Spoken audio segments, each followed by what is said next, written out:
करते हैं तो उसका पूरा प्रोग्राम पहले से ही मुकर्रीन को, मेहमानान को, सामाइन को बता दिया जाना चाहिए कि इस तरह का प्रोग्राम है, इसमें यही बातें होना है, और इसमें अगर कोई दरमियान में बोलना भी चाहता है तो उसको इजाज़त लेकर आखिर में उसको मौका दिया जाना चाहिए। ये तरीक़ेकार हम फॉलो नहीं कर रहे। इसी तरह ज़िंदगी के हर शोबे में हम कोई तरीक़ेकार फॉलो नहीं कर रहे, उसी का नतीजा है कि आज जो हालात हैं।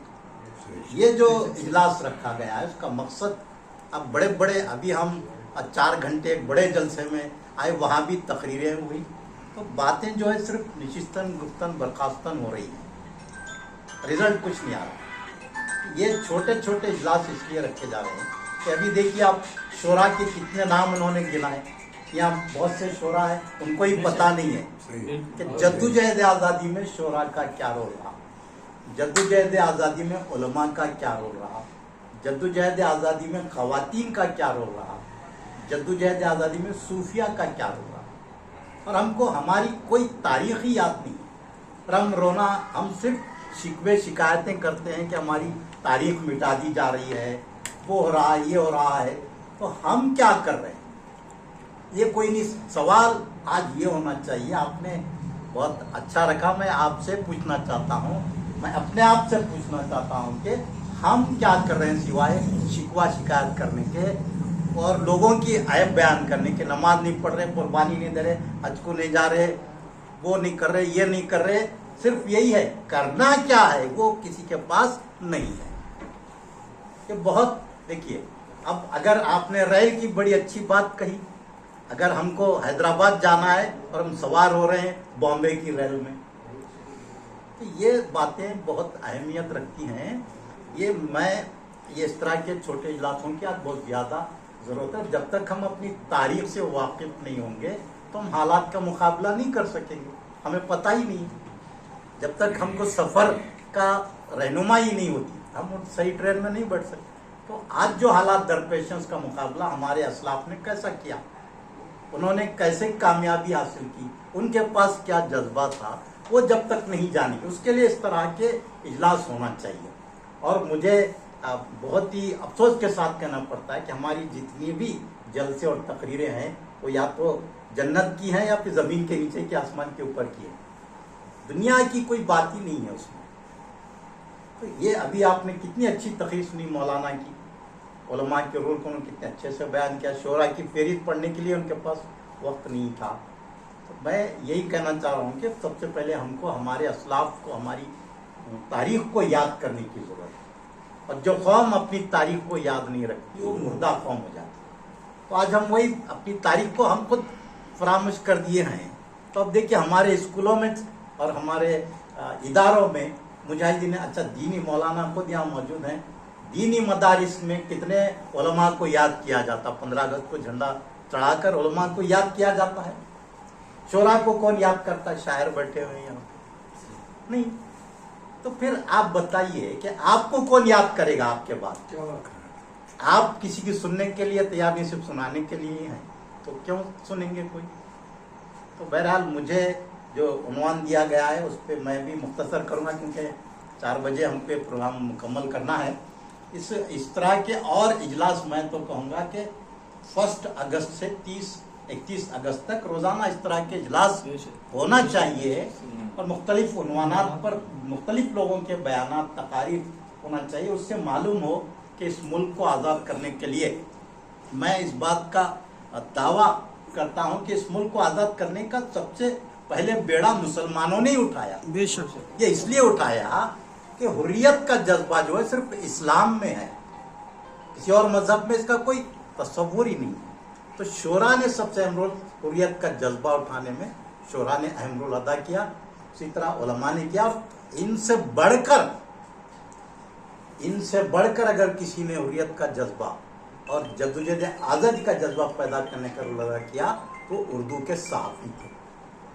और मैंने कल भी ये बात कही, अभी आपने भी कही, इस मुल्क की आज़ादी के लिए अगर सबसे पहला कोई सहाफ़ी है, जो कोई शहीद है इस मुल्क की आज़ादी के लिए, अगर कोई सबसे पहले शहीद हुआ तो मौलवी मोहम्मद बाकर साहब एक उर्दू के सहाफ़ी थे। और सबसे पहले अगर किसी को इस मुल्क में जद्दोजहद आज़ादी के लिए फांसी दी गई, जद्दोजहद आज़ादी के लिए, वो भी एक मुसलमान अशफाक उल्लाह खान का।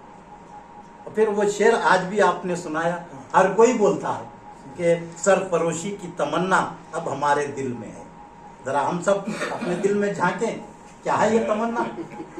जरा थोड़ा सा झांक लीजिए, दिल में झांक लीजिए कि सरफरोशी की तमन्ना अब हमारे दिल में है, देखना है जोर कितना बाजुए कातिल में।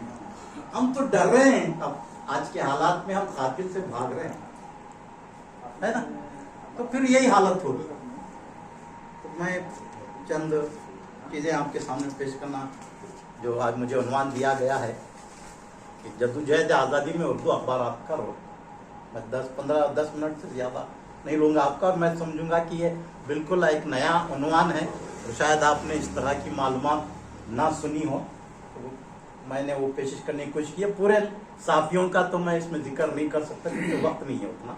जो इब्तिदा जिनसे हुई थी वही मैं आपके सामने रखूँगा कि हिंदुस्तान में लफ्ज़ अखबार का इस्तेमाल कब हुआ? मुगलिया दौर से शुरू हुआ, और 14वीं सदी में सुल्तान अलाउद्दीन खिलजी के अहलकारों की सरकारी रिपोर्टों को अखबार का नाम दिया जाता था। मगरिब में इस इस्तिलाह को न्यूज़पेपर कहा जाता था। यह इस्तिलाह 1670 ईस्वी से शुरू हुई। हिंदुस्तान में उर्दू सहाफ़त से पहले फारसी सहाफ़त का आगाज़ हुआ। फारसी और उर्दू सहाफ़त इब्तिदा में कलमी सहाफ़त थी, यानी हाथ से लिखे हुए अखबार चलते थे। आज तो प्रिंटेड अखबार का ज़माना है, तो फिर अब ई पेपर आ रहा है, मोबाइल में पेपर आ रहा है, किसी को लिखने करने की कुछ करने की जरूरत नहीं, मोबाइल में सब। तो उस ज़माने में कलमी अखबार, हाथ से अखबार लिखकर तकसीम किए जाते थे।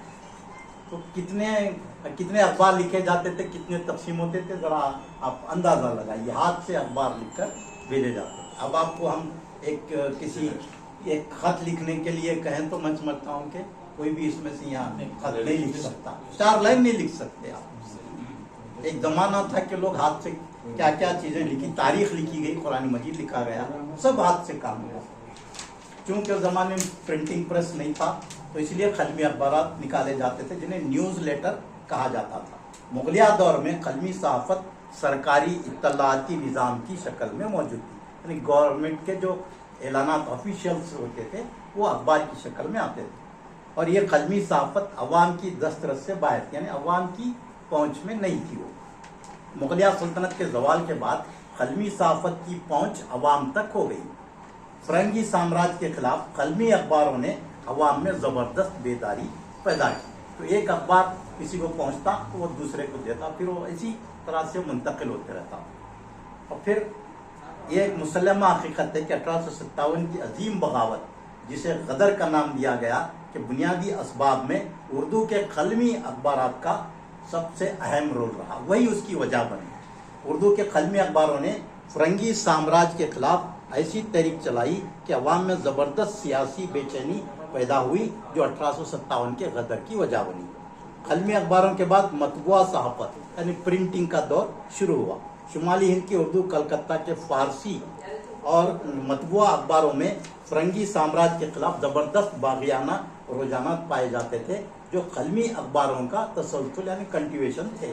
चुनांचे 10 मई 1857 को फ़रंगी साम्राज्य के खिलाफ बगावत का पहला नारा मीरठ से शुरू हुआ, और उर्दू सहाफ़ियों ने अपने अखबारों को इस नारे से फ़रंगी साम्राज्य के खिलाफ बगावत का माहौल गरमाया और फ़रंगी हकाम की नींदें हराम कर दी। ईस्ट इंडिया कंपनी के एक मारूफ फारसीदा एडिटर हफ्त रोज़ा कलकत्ता गज़िट जो है, उसके एडिटर फ्रांसिस गिल्डोन ने इस बात का एतराफ़ किया है कि 1857 की बगावत उर्दू फारसी अखबारों का बड़ा रोल उसमें रहा। 1784 में जारी हुए कलकत्ता गज़िट में एक कालम मुख्तस था। ये कलकत्ता गज़िट उनके अंग्रेज़ों का अखबार था। उसमें एक कालम मुख्तस था जिसमें फ़ारसी के कलमी अखबारों की मुंतखबा खबरें, सिलेक्टेड खबरें शामिल की जाती थी। वो खबरें क्या होती थी? अंग्रेज़ों के खिलाफ क्या क्या लिखा जा रहा है उसको ट्रांसलेट करके उसको शाया किया जाता था। देख, उस ज़माने में लोग बाखबर रहने का काम किस तरह उस ज़माने में किया जाता था। और फिर फ़ारसी कलमी अखबारों के बाद शुरू हुए उर्दू अखबारों के मुदीरान को बरतवी साम्राज्य से सख्त नफरत थी। और फिर 1757 में हुई प्लासी की जंग, 1764 में बक्सर की जंग के बाद فرنگیوں نے نہایت عیاری اور چابک دستی سے مغل حکمران